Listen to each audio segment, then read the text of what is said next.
السلام علیکم ورحمۃ اللہ وبرکاتہ۔ اعوذ باللہ من الشیطان الرجیم، بسم اللہ الرحمن الرحیم۔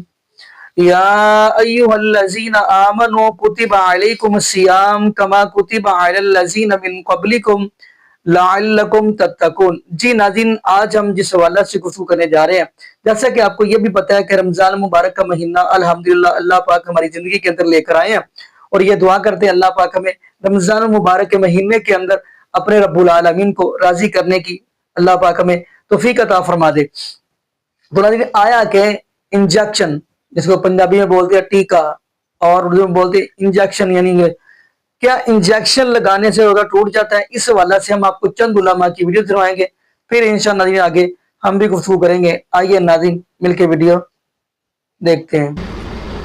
ٹیکے کے بارے میں تو میں نے آپ کو بتایا نا، صحیح بخاری میں واضح عبداللہ ابن عباس کا قول ہے کہ جسم میں کوئی چیز داخل کرنے سے روزہ ٹوٹتا ہے، نکالنے سے نہیں ٹوٹتا۔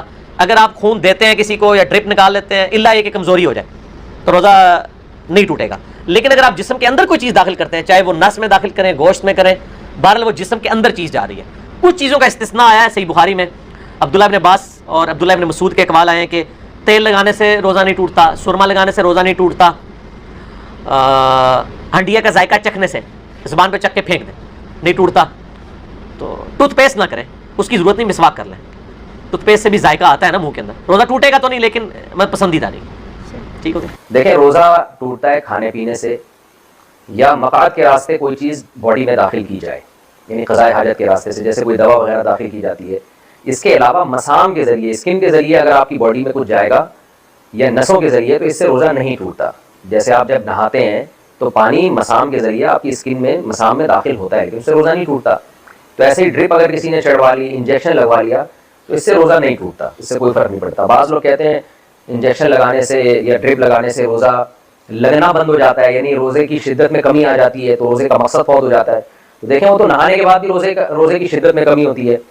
آپ اگر ایئر کنڈیشن روم میں آگے بیٹھ جائیں تو وہاں بھی روزے کی شدت میں کمی ہو جاتی ہے۔ تو روزے کی شدت میں کمی پیدا کرنا کوئی بری چیز نہیں ہے۔ اللہ میاں نے ہمیں منع کیا کھانے پینے سے روزے میں، تو بس اللہ میاں کی پابندی ہی کو فالو کرنا چاہیے، کھانے پینے سے منع کیا ہے۔ اب اس سے جتنا روزہ اللہ لگانا چاہے لگ جائے، آپ خود سے اپنے آپ کو ٹینشنوں میں نہ ڈالیں۔ ایئر کنڈیشن روم میں اگر کوئی بیٹھ سکتا ہے روزے میں تاکہ روزہ نہ لگے تو بہت اچھی بات ہے، اللہ میاں نے تو نہیں کہا۔ کسی کو ایسی میسر نہیں ہے تو اس کو روزہ لگے گا، وہ بیچارہ دھوپ میں چل رہا ہے تو وہ اس کو ثواب زیادہ اللہ تعالیٰ دے دیں گے۔ تو اس لیے روزے کی شدت میں کمی پیدا کر لینا، نہانے سے، ٹھنڈے پانی سے نہانے سے یا ایئر کنڈیشن روم میں بیٹھنے سے، یا بعض لوگ رمضان ٹھنڈے علاقوں میں جا کے گزارتے ہیں، تو اس سے کوئی فرق نہیں پڑتا، روزہ ہو جاتا ہے، اس میں کوئی گناہ نہیں ہے۔ تو اسی طرح روزے میں کوئی بیمار تھا، ڈرپ لگوا لی تو کوئی حرج نہیں ہے، بغیر بیماری کے بھی ڈرپ لگوا لی تو بھی روزہ ٹوٹتا نہیں ہے اس سے۔ لیکن ظاہر ہے کوئی پاگل ہی ہوگا جو بغیر بیماری کا ڈرپ لگوائے گا، ڈاکٹر خود بھی نہیں لگا کے دے گا اس کو۔ As far as injections are concerned, there are different types of injections. It can be intravenous injection, it can be intramuscular injection, it can be subcutaneous injection. But the injections can broadly be classified in two types. One type of injection which gives a person a nourishment, which is equivalent to giving food. For example, if you take an intravenous glucose, the people who have excessive dehydration, etc., and cannot take food by the mouth, so normally the medical treatment is giving intravenous glucose. This is sort of nourishment. It is equivalent to giving food. This will break the fast. But if it's not a nourishment, if it's only a medical treatment like insulin, it can be subcutaneously, or it is penicillin, all these medical treatments which are not nourishment to the body, are not somewhat like food, these can be given during the daytime and the fast will not break. Though there are some scholars who say that it's makruh or discouraged, it's preferable if it's taken after the sunset, but the right ruling is that it does not break the fast because it's not any sort of food.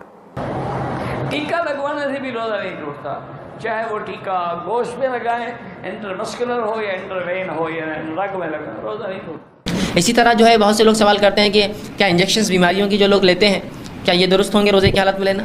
تو یاد رکھیے، روزے کی حالت میں آپ injections لے سکتے ہیں، شرط یہ ہے کہ وہ انجیکشن دوا کا ہو، غذائیات یا طاقت کا نہ ہو۔ ٹھیک ہے، غذائیات اور طاقت مطلب کھانے پینے کا متبادل نہ ہو اور طاقت اسٹرینتھ نہ دیتا ہو۔ یہ دو انجیکشن، دو قسم کے چھوڑ کر عام انجیکشن آپ لے سکتے ہیں۔ لیکن یاد رکھیے، جو بات کہی جا رہی ہے وہ انجیکشن کے تعلق سے ہے۔ اب آپ یہ نہ سمجھیں کہ وہ دوائیں جو علاج کی وہ پی جا سکتی ہے، جو دوائیں طاقت کی وہ نہیں پی جا سکتی۔ نہیں، دوائیں حلق سے تو کوئی چیز جا ہی نہیں سکتی روزے کی حالت میں۔ حلق سے گئی تو روزہ ٹوٹ گیا۔ پھر چاہے آپ بولیں انجیکشن طاقت کا وہ دوا کا لے سکتے، تو پھر دوا کیوں نہیں لے سکتے؟ جب انجیکشن کی شکل یہ ہے کہ وہ پیٹ میں نہیں جا رہا ہے گلے سے، وہ سیدھا جسم میں جا رہا ہے، جبکہ دوا کی شکل یہ ہوتی ہے وہ پیٹ میں جاتی ہے، ہاضمے کے اندر پہنچتی ہے، ہضم ہو کر پھر جو ہے خون کے اندر داخل ہوتی ہے، تو یہ حرام ہو گیا، ٹھیک ہے، اس لیے کہ یہ کھانے پینے میں آ گیا، چاہے وہ دوا تھی، ٹھیک ہے، بات سمجھ رہے ہیں آپ؟ تو انجیکشنس لے سکتے ہیں آپ، وہ انجیکشنس جو دوا کی ہو، بشرط ہے اس میں غذائیت نہ ہو، مطلب کھانے پینے کا بدل نہ ہو، اور دوسرا جو ہے اس میں طاقت کے نہ ویکسین لگوانا، انجیکشن لگوانا، اس کا کیا حکم ہے روزے میں؟ اسی طرح انہیلر استعمال کرنا، کیا یہ استعمال کیا جا سکتا ہے؟ اس سے روزہ تو نہیں ٹوٹتا؟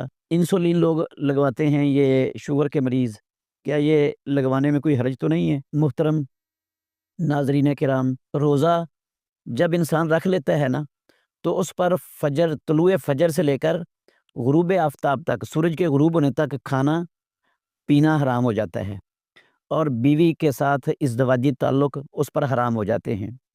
ان میں سے کسی چیز کا جان بوجھ کر قصداً ارتکاب کرے گا تو اس کا روزہ ختم ہو جائے گا، ٹوٹ جائے گا، روزہ باقی نہیں رہے گا۔ رہا یہ انسولین استعمال کرنا، یا کوئی بھی ویکسین استعمال کرنا، یا انہیلر استعمال کرنا، یا ٹیکہ لگوانا، تو یہ اگر تو یہ چیزیں کھانے پینے کے زمرہ میں آتی ہیں تو پھر یہ روزہ توڑ دیں گی، اور اگر یہ کھانے پینے کے زمرہ میں نہیں آتی، یہ انسان کو تقویت نہیں دیتی، اور انسان کے لیے غذائیت کا باعث نہیں بنتی ہیں اس کے جسم میں جا کر، تو پھر یہ روزہ توڑتی نہیں ہے، کیونکہ نہ یہ کھانے میں آیا ہے، نہ پینے میں آتا ہے، اور نہ ازدواجی تعلق قائم کرنے میں آتا ہے، اور ان چیزوں سے روزہ ختم ہوتا ہے، ٹوٹتا ہے۔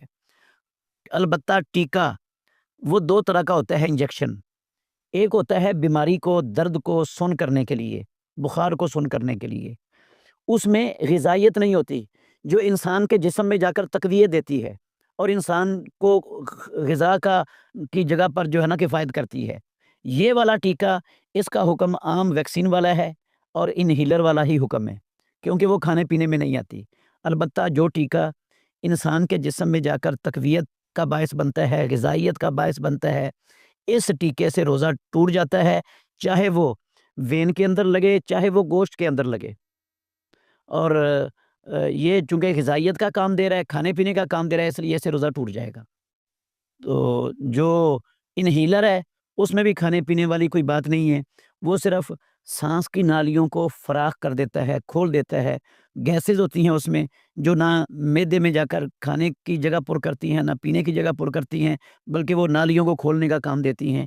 اس لیے مریضوں کو یہ انسولین وغیرہ، کوئی بھی ویکسین یا انہیلر استعمال کرنے میں کوئی حرج نہیں ہے، اور ایسا انجیکشن لگوانے میں بھی کوئی مسئلہ نہیں ہے جو تقویت کا باعث نہیں ہے، طاقت کا باعث نہیں ہے، صرف اس انجیکشن سے پرہیز کرنا لازم ہے جو انسان کو طاقت دیتا ہے۔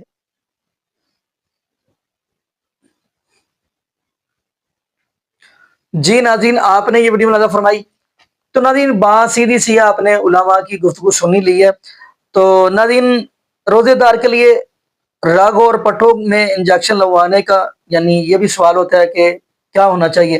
تو ناظرین بات سیدھی سی ہے، صحیح بات یہ ہے کہ رگ اور پٹھوں میں انجیکشن لگوانے سے روزہ نہیں ٹوٹتا، اور اگلی بات غذا کا انجیکشن لگانے سے بھی روزہ نہیں ٹوٹتا۔ تو ناظرین باقی تو آپ نے علماء کی گفتگو سنی لی ہے، باقی یہاں پہ یہی ہم دعا کریں گے کہ اللہ پاک ہمیں عقیدہ توحید نصیب فرمائے، اور اللہ پاک ہمیں محبوب علیہ الصلوۃ والسلام کی شریعت کے مطابق زندگی گزارنے کی سیکھ دے۔ کیونکہ ناظرین آپ کو یہ بھی اس بات کا بھی علم ہو کہ محبوب علیہ الصلوۃ والسلام ہمارے پاس دو چیزیں چھوڑ کر گئے ہیں، ترکت فیکم امرین لن تضلوا ما تمسکتم بہما کتاب اللہ و سنت رسولی۔ محبوب علیہ الصلوۃ والسلام فرماتے ہیں میں آپ کے پاس دو چیزیں چھوڑ کر جا رہا ہوں، نمبر 1 رب العالمین کا قرآن، نمبر 2 محبوب علیہ الصلوۃ والسلام کا فرمان۔ جب تک ہم ان دونوں کو مضبوطی سے تھامے رکھیں گے، نبی پاک صلی اللہ علیہ وآلہ وسلم فرماتے ہیں کہ آپ ہرگز گمراہ نہیں ہو سکتے جب تک آپ ان دونوں کو مضبوطی سے تھامے رکھو گے۔ تو خیر ناظرین یہاں پہ ہم دعا کرتے ہیں اللہ پاک ہمیں عقیدہ توحید نصیب فرمائے، اور اللہ پاک ہمیں محبوب علیہ الصلوۃ والسلام کی شریعت کے مطابق زندگی گزارنے کی سیکھ دے، اور اللہ پاک ہمیں 5 وقت کا پکا سچا نمازی بنائے، اور جتنے بھی بے اولاد جوڑے ہیں اللہ پاک سب کو نیک نورینہ صحت تندرستی والی، ایمان والی، لمبی زندگی والی اولاد عطا فرما دے۔ جزاکم اللہ خیرا، احسن الجزاء۔ السلام علیکم ورحمۃ اللہ وبرکاتہ۔